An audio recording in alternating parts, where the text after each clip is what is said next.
YouTuber मौसी की कहानियों में आपका स्वागत है।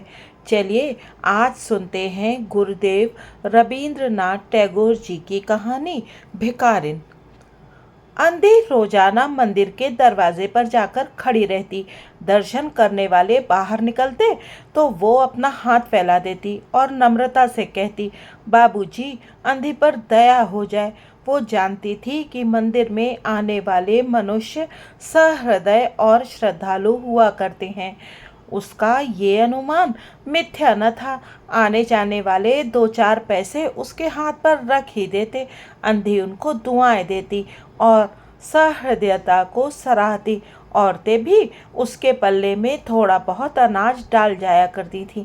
सुबह से शाम तक वो इसी प्रकार हाथ फैलाए खड़ी रहती। उसके बाद मन ही मन भगवान को प्रणाम करती और अपनी लाठी के सहारे झोपड़ी का पथ ग्रहण करती।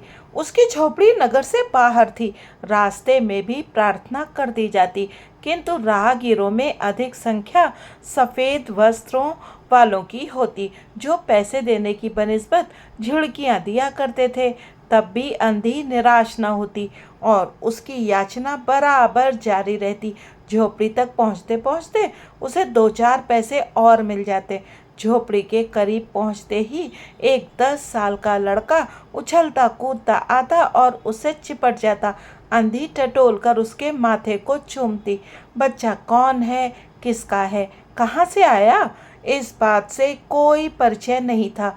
5 साल हुए पास पड़ोस वालों ने उसे अकेला देखा था। इन्हीं दिनों एक शाम के समय लोगों ने उसकी गोद में एक बच्चा देखा। वो रो रहा था। अंधी उसका मुंह चूम चूम कर उसे चुप कराने की कोशिश कर रही थी। वो कोई असाधारण घटना ना थी, इसलिए किसी ने भी ना पूछा था कि बच्चा किसका है। उसी दिन से ये बच्चा अंधी के पास था और प्रसन्न था। उसको वो अपने से अच्छा खिलाती पिलाती और पहनाती थी।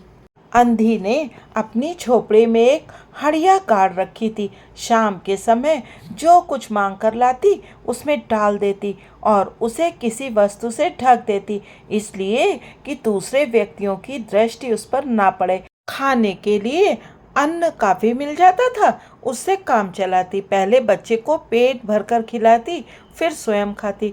रात को बच्चे को अपनी छाती से लगाकर वहीं पड़ जाती। सुबह होते ही उसको खिला पिलाकर फिर मंदिर के दरवाजे पर जा खड़ी होती। काशी में सेठ बनारसी दास बहुत प्रसिद्ध व्यक्ति थे।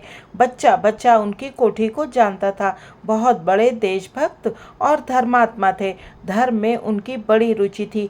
दिन के 12 बजे सेठ स्नान ध्यान पूजा में संलग्न होते थे, परंतु ऐसे आदमियों का भी तांता बंधा रहता जो अपनी पूंजी सेठ जी के पास धरोहर के रूप में रखने आते थे। सैकड़ों भिखारी अपनी जमा पूंजी सेठ जी के पास जमा कर जाते। अंधी को भी ये बात मालूम थी, किंतु पता नहीं अब वो अपनी कमाई यहाँ जमा कराने में क्यों हिचकिचाती थी। उसके पास काफी रुपए हो गए थे। हांडी लगभग पूरी भर गई थी। उसको डर था कि कहीं कोई चुरा न ले।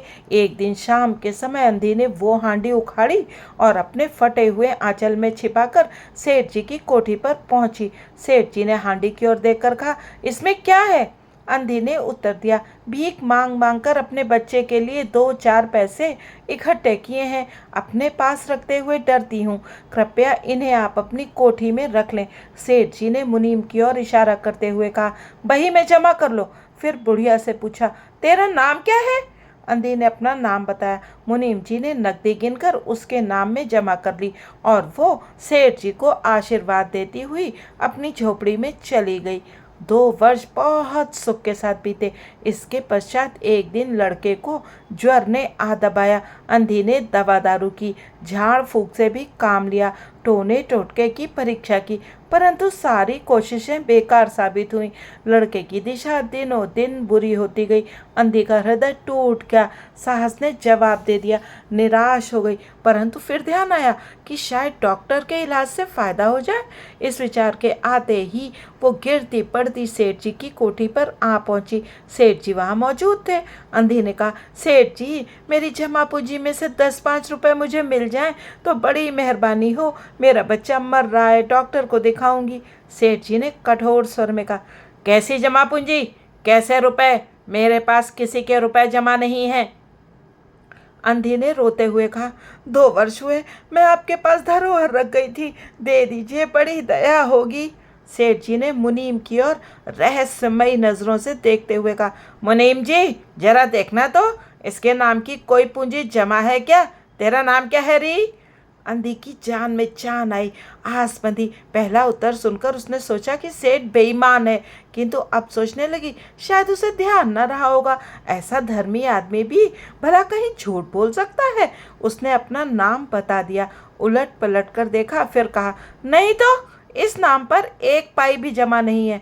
अंधी वहीं बैठी रही। उसने रो रो कर कहा, सेठ जी परमात्मा के नाम पर, धर्म के नाम पर कुछ दे दीजिए, मेरा बच्चा जी जाएगा, मैं जीवन भर आपके गुण गाऊंगी। परंतु पत्थर में कोमलता ना आई। सेठ जी ने गुस्सा होकर उत्तर दिया, जाती है या नौकर को बुलाऊं?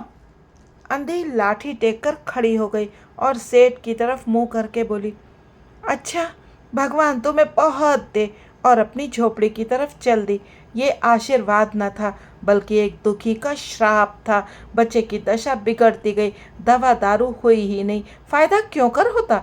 एक दिन उसकी हालत चिंताजनक हो गई, प्राणों के लाले पड़ गए। उसके जीवन से अंधी भी निराश हो गई। सेठ जी पर रह रह कर उसे गुस्सा आता था। इतना धनी व्यक्ति है, 2-4 रुपए दे देता तो क्या चला जाता। और फिर मैं उससे कुछ दान नहीं मांग रही थी, अपने ही रुपए मांगने गई थी। उसे सेठ जी से नफरत हो गई। बैठे बैठे उसको कुछ ध्यान आया। उसने बच्चे को अपनी गोद में उठा लिया और ठोकरें खाती गिरती पड़ती सेठ जी के पास पहुंची और उनके दरवाजे पर धरना देकर बैठ गई। बच्चे का शरीर ज्वर से भभक रहा था और अंधी का कलेजा भी। एक नौकर किसी काम से बाहर आया। अंधी को बैठा देखकर उसने सेठ जी को खबर दी। सेठ जी ने आज्ञा दी कि उसे भगा दो। नौकर ने अंधी से चले जाने को कहा, किंतु वह उस स्थान से न हिली। मारने का डर दिखाया पर टस से मस न हुई। उसने फिर अंदर जाकर कहा कि वो नहीं टलती। सेठ जी खुद बाहर गए, देखते ही पहचान गए। बच्चे को देखकर उन्हें बहुत अचंभा हुआ कि उसकी शक्ल सूरत उनके मोहन से बहुत मिलती जुलती है। 7 वर्ष हुए तब मोहन किसी मेले में खो गया था। उसकी बहुत खोज की पर उसका कोई पता न मिला। उन्हें याद हुआ ही कि मोहन की जांघ पर एक लाल रंग का चिन्ह था। इस विचार के आते ही उन्होंने अंधी की गोद से बच्चे की जांघ देखी। चिन्ह अवश्य था परंतु पहले से कुछ बड़ा। उनको यकीन हो गया कि बच्चा उन्हीं का है। उन्होंने तुरंत उसको छीनकर अपने कलेजे से चिपका लिया। शरीर बुखार से तप रहा था। नौकर को डॉक्टर लाने के लिए भेजा और स्वयं मकान के अंदर चल दिए। अंधी खड़ी हो गई और चिल्लाने लगी, मेरे बच्चे को ना ले जाओ, मेरे रुपए तो हजम कर गए, अब क्या मेरा बच्चा भी मुझसे छीनोगे? सेठ जी बहुत चिंतित हुए और कहा, बच्चा मेरा है, यही एक बच्चा है, 7 वर्ष पूर्व कहीं खो गया था, अब मिला है, इसलिए इसे कहीं नहीं जाने दूंगा और लाख कोशिशें करके भी इसके प्राण बचाऊंगा। अंधी ने एक जोरदार ठहाका लगाया। तुम्हारा बच्चा है, इसलिए लाख यत्न करके भी इसे बचाओगे? मेरा बच्चा होता तो उसे मर जाने देते। क्यों? ये भी कोई न्याय है? इतने दिनों तक खून पसीना एक करके उसको पाला है, मैं इसको अपने हाथ से नहीं जाने दूंगी। सेठ जी की अजीब हालत थी, कुछ करते धरते बन नहीं पड़ता था। कुछ देर तक वहीं मौन खड़े रहे, फिर मकान के अंदर चले गए। अंधी कुछ समय तक खड़ी रोती रही, फिर वो भी अपनी झोपड़ी की ओर चल दी। दूसरे दिन प्रातः ईश्वर की कृपा हुई, यह दवा ने जादू का सा प्रभाव दिखाया। मोहन का बुखार उतर गया। होश आने पर उसने आंखें खोली तो सर्वप्रथम शब्द उसकी जुबान से निकला, माँ। चारों ओर अजनबी शक्लें देखकर उसने अपने नेत्र फिर बंद कर लिए। उस समय से उसका ज्वर फिर ज्यादा होना शुरू हो गया। माँ की रट लगी हुई थी। डॉक्टरों ने जवाब दे दिया। सेठ जी के हाथ पांव फूल गए, उन्हें चारों तरफ अंधेरा दिखाई पड़ने लगा। क्या करूं? अब एक ही बच्चा है, इतने दिनों बाद मिला भी तो मौत उसको अपने चंगुल में दबा रही है, इसे कैसे बचाऊं? अचानक उसको अंधी का ध्यान आया। पत्नी को बाहर भेजा कि देखो कहीं वो अब तक दरवाजे पर ना बैठी हो। परंतु वो वहाँ कहाँ थी। सेठ जी ने फिटन तैयार कराई और बस्ती से बाहर उसकी झोपड़ी पर पहुंचे। झोपड़ी बिना दरवाजे की थी। अंदर गए, देखा अंधी एक फटे पुराने टाट पर पड़ी है और उसकी आंखों से अश्रुधारा बह रही है। सेठ जी ने धीरे से उसको हिलाया। उसका शरीर भी अग्नि की तरह तप रहा था। सेठ जी ने कहा, बुढ़िया, तेरा बच्चा मर रहा है। डॉक्टर निराश हो गए हैं। रह रहकर वो तुझे पुकारता है। अब तू ही उसके प्राण बचा सकती है। चल और मेरे नहीं नहीं, अपने बच्चे की जान बचा ले। अंधी ने जवाब दिया, मरता है तो मरने दो, मैं भी मर रही हूँ। हम दोनों स्वर्गलोक में फिर माँ बेटे की तरह मिल जाएंगे। इस लोक में सुख नहीं है, वहाँ मेरा बच्चा सुख से रहेगा। मैं वहाँ उसकी ठीक तरह से सेवा शुश्रूषा करूँगी। सेठ जी रो दिए। आज तक उन्होंने किसी के सामने कभी सिर न झुकाया था, किंतु इस समय अंधी के पांवों पर गिर पड़े और रो रो कर कहा, ममता की लाज रख लो, आखिर तुम भी उसकी माँ हो। चलो, तुम्हारे जाने से वो बच जाएगा। ममता शब्द ने अंधी को बेचैन कर दिया। उसने तुरंत कहा, अच्छा चलो। सेठ जी उसको सहारा देकर बाहर लाए और फिटन पर बैठा दिया। फिटन घर की ओर दौड़ने लगी। उस समय सेठ जी और अंधी भिखारन दोनों की एक ही हालत थी। दोनों की यही इच्छा थी कि जल्दी से जल्दी अपने बच्चे के पास पहुंच जाए। कोठी आ गई। सेठ जी ने सहारा देकर अंधी को उतारा और अंदर ले गए। भीतर जाकर अंधी ने मोहन के माथे पर हाथ फेरा। मोहन पहचान गया कि ये उसकी माँ का हाथ है। उसने तुरंत आंखें खोली और अपने पास खड़ी माँ को देखते हुए कहा, माँ, तुम आ गई। अंधी भिखारिन मोहन के सिरहाने बैठ गई। उसने मोहन का सिर अपनी गोद में रख लिया। उसको बहुत सुख का एहसास हुआ और वो उसकी गोद में तुरंत सो गया। दूसरे दिन से मोहन की हालत अच्छी होने लगी और 10-15 दिन में वो बिल्कुल तंदुरुस्त हो गया। जो काम हकीमों के जोशांदे, वैद्यों की पुड़िया और डॉक्टर के मिक्सचर ना कर सके, वो अंधी की प्यार भरी सेवा ने पूरा कर दिया। मोहन के पूरी तरह ठीक हो जाने पर अंधी ने विदा मांगी। सेठ जी ने बहुत कुछ कहा सुना कि वो उन्हीं के पास रह जाए, परंतु वो राजी ना हुई। मजबूर होकर विदा करना पड़ा। जब वो चलने लगी तो सेठ जी ने रुपयों की थैली उसके हाथ में दे दी। अंधी ने सेठ जी से पूछा, इसमें क्या है। सेठ जी ने कहा, इसमें तुम्हारी धरोहर है, तुम्हारे रुपए, मेरा वो अपराध। अंधी ने बात काट कर कहा, ये रुपए तो मैंने तुम्हारे मोहन के लिए इकट्ठे किए थे, उसी को दे देना। अंधी ने थैली वहीं छोड़ दी और लाठी टेकती हुई चल दी। बाहर निकलकर फिर उसने उस घर की ओर नेत्र उठाए। उसकी आंखों से आंसू बह रहे थे, किंतु वो एक भिखारिन होते हुए भी सेठ से महान थी। इस समय सेठ भिखारी था और वो देने वाली थी। मुझे आशा है कि ये कहानी आपको पसंद आई होगी। ऐसी ही और मर्म स्पर्शी कहानियाँ सुनने के लिए कृपया यूट्यूबर मौसीकी कहानियाँ को सब्सक्राइब करें और इस वीडियो को लाइक करें। आप मेरे साथ बने रहेंगे, ऐसा मुझे पूर्ण विश्वास है।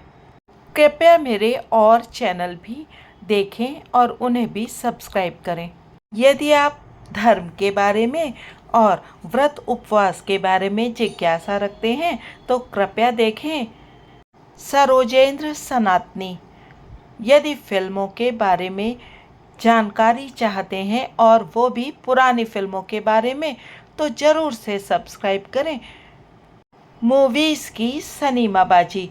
और यदि आप सामाजिक मुद्दों और सामाजिक मान्यताओं, सामाजिक वर्जनाओं और मनोविज्ञान तथा उलझे हुए सामाजिक संबंधों और पारिवारिक संबंधों के विषय में एक महिला की दृष्टि से उसके विचार जानना चाहते हैं और फैशन, खाने और यात्रा संबंधित कुछ अन्य वीडियोस देखना चाहते हैं तो अवश्य ही सब्सक्राइब करें मेरा एक और चैनल मुक्त उवाच। मुझे आशा है कि आप सभी इस YouTube के प्लेटफॉर्म पर मेरे साथ बने रहेंगे और किसी ना किसी चैनल से खुद को जोड़कर देख पाएंगे। यदि आपके कुछ सुझाव हों तो मुझे अवश्य ही बताइएगा। दरअसल जब आप एक महिला होते हैं और आप एक आयु सीमा को पार कर जाते हैं तो लोग आपसे केवल यही आशा करते हैं कि आप कुछ कर नहीं सकते और आपको अब एक अलग प्रकार के दृष्टिकोण से देखा जाने लगता है। किंतु मुझे लगता है कि हमें अपनी सारी की सारी आयु कुछ ना कुछ सीखते रहना और कुछ ना कुछ प्रयोग करते रहना चाहिए, क्योंकि जीवन तो अनुभवों का एक अनमोल खजाना है और अपनी पोटली में आप जितनी ज़्यादा अनुभवों की मुद्रा इकट्ठा कर सकें वो आपके लिए ही उत्तम होगी। तो बने रहिएगा मेरे साथ और देखते रहिएगा इनमें से कोई भी एक चैनल जो आपको पसंद आए। आप सभी का बहुत बहुत धन्यवाद।